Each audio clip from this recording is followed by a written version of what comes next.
Thank you very much, Rajul. And thank you very much, Astrid, for the nice introduction. Actually, it was 12 years ago when we met, and I was an intern, and I'm sure that I'm grown up now. Thank you very much. Enjoy your food, and it's a pleasure for me to be here. And I'd like to introduce this topic in three major blocks today, and to give you only background material and key messages of what we are doing in sub-Saharan Africa, mostly in Tanzania. Achieving food security in sub-Saharan Africa through food value chains. It is indeed very unique that we have three ministries in one spot now financing exactly this project, and I'm very happy to announce it here. I don't know whether all ministries know this. And in any case, first of all, the research program, the GLOBE-E program, Global Food Security. It's an initiative of the Federal Ministry of Education and Research in cooperation with the Federal Ministry for Economic Cooperation and Development. They have a total budget about approximately 15 million euro. And what is the background of this story? It is the Bioeconomy 2030. You heard, or most of you heard about it. It's a German-led initiative. They started in November 2010. By the German government. They identified 5 key challenges of this bioeconomy strategy, and in one we are embedded, so securing global nutrition. The overall game is here to come up from the oil-based industry to the biomass-based industry in 2030. We had to tackle with a lot of, this is a tender, the call text, the topics of the systemic approach of the food system. A number of topics we had to address here. It is agriculture, production, nutrition, soil, water, material flows, reducing losses. You see, it's a holistic approach, an integrated approach, gender-specific structures, local solutions, plants and biomass and animals, the last 3 ones as voluntary topics. The objective was here to build a German-African research network which focused on the food system, to have a strong capacity component involved, and to identify and solve the central problems. And this, of course, with region-specific solutions we had to come up. This means, you see here, we finance, or the GLOBE-E program financed 6 projects. The Transect project is our project. We are the only one operating in one country, in Tanzania, and we focus on the entire food value chain. The remaining ones, you see, they have a country cluster, and they address more specific issues like urban agriculture, wetlands, vegetables, biomass, and post-harvest losses. You see the dark blue areas. This is where 3 consortia are operating, and the lighter ones, 1 and 2 consortia are operating. And I'm very happy to announce here that we have a top-up funding from the BMEL Nutrition Scale and Scaling Up of Nutrition, Implementing Potentials of Nutrition-Sensitive and Diversified Agriculture to Increase Food Security.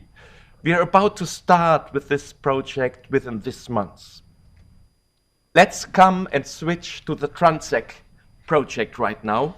It's about innovating strategies to safeguard food security using technology and knowledge transfer, a people-centered approach. I took this picture a couple of weeks ago.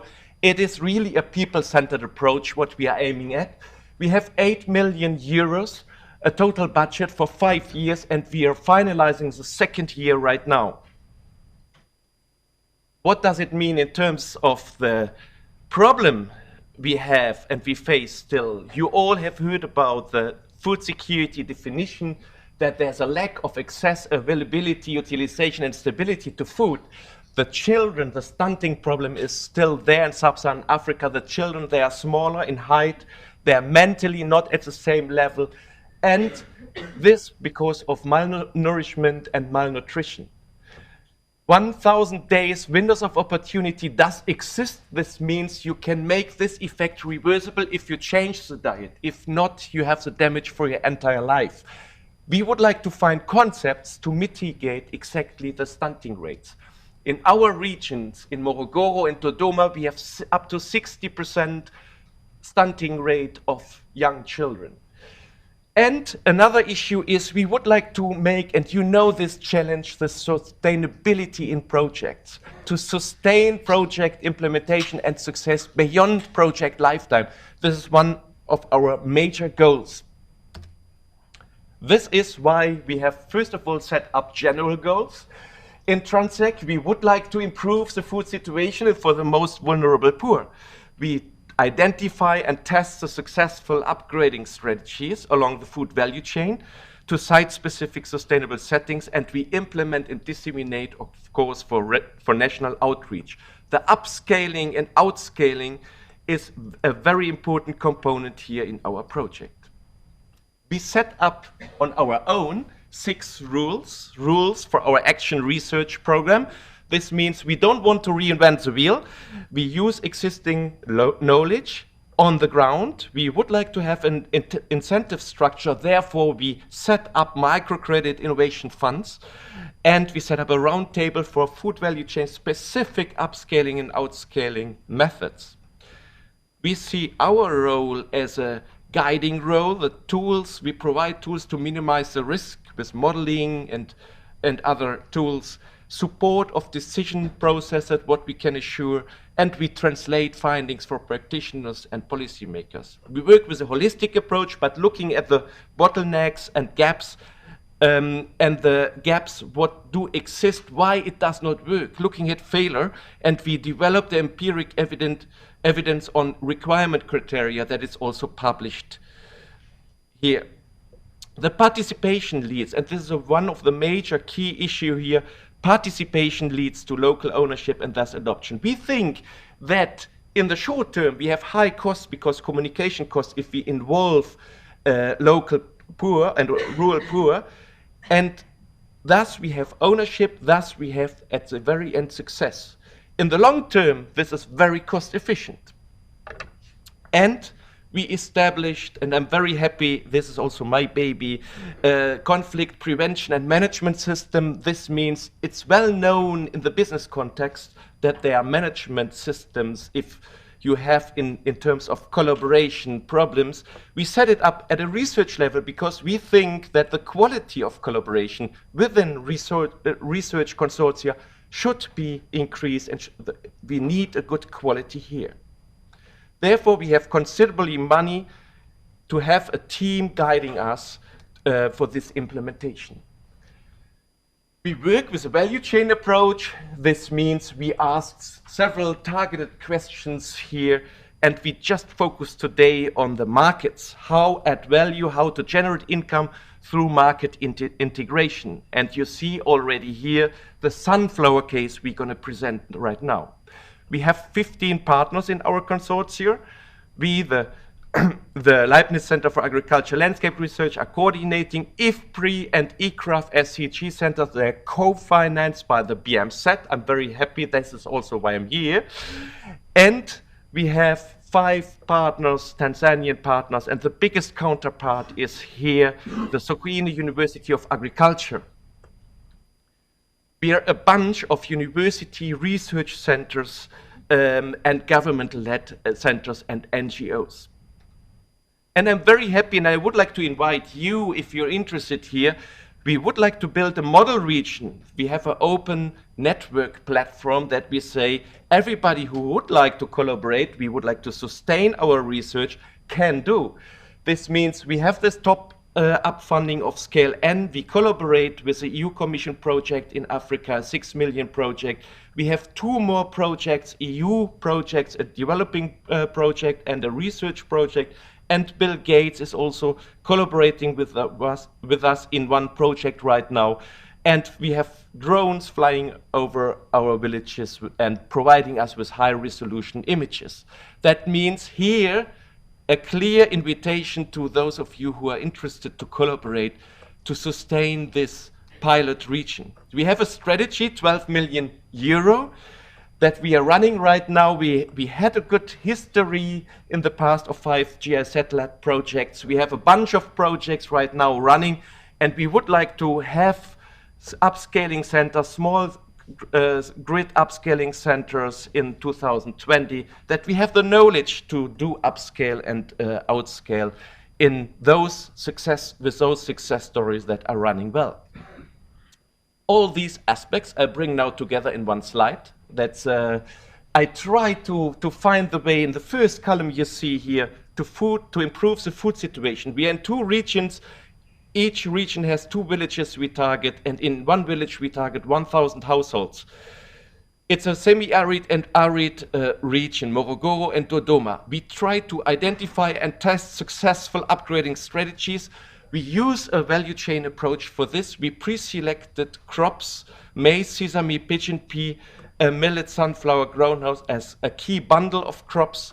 And we have this upscaling and outscaling component. We try to find methods to do so. We have a clear procedure. Starting with 1 stakeholder mapping, we have mixed groups. Gender-specific consideration is very important here.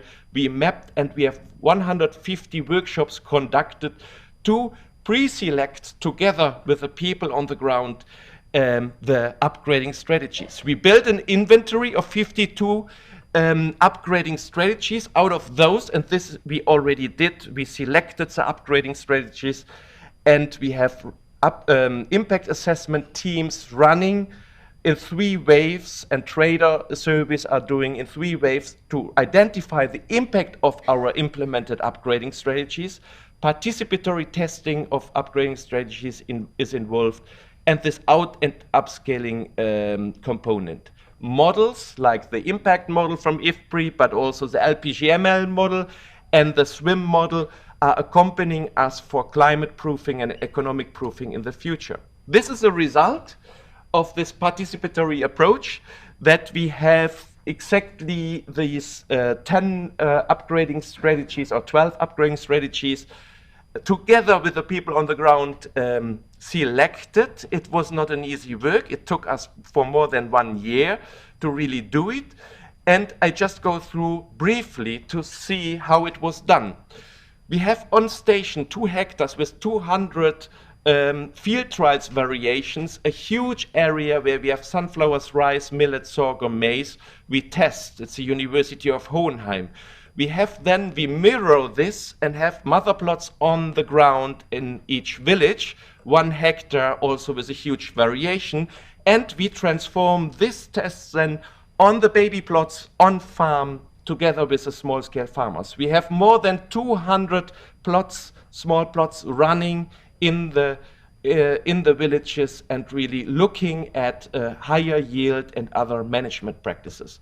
Tile ridges, infiltration pits, deep fertilizer placements, and optimized weeding is the selection in this area. The second one is a processing, waste management, and bioenergy, this component. We bought pyrolyzer, maize cob charcoal production, maize shelling, crude oil pressing for sunflower oil. We will talk about this. 500 stoves per village will be upscaled, and 2 nurseries running, a lot with training involved here. And this is a focus for the communication now. This is a market income generation. We try to build the sunflower crude oil selling on local regional markets, 2 entire villages with 1,000 households each. We buy, therefore, the machines for pressing. We have market-oriented storage to sell the corn when the price is higher, and to store the corn meanwhile. And we have the poultry breeding involved with demonstration sites and a server-based mobile market system. This is really nice that the farmers can sell and buy a bag of corn, for example, in the neighborhood village, because there's a non-existence of markets. And we have the consumption. In the consumption, we build kitchen gardens and pocket gardens, and we have demonstration plots to change the diet at a local level. This is what we are talking about, sunflower case. This is a unique case because we have this along the entire food value chain, on station, on farm, on the small scale plots. We have the machine and the crude oil pressing and selling together with the innovation funds we set up, plus the training measures. talking about this, the sub-Saharan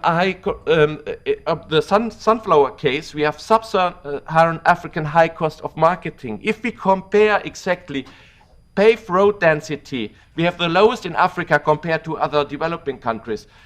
Population access to electricity, we have it a lot lower, 14 to 41 compared to other developing countries. We have population with access to improved potable water.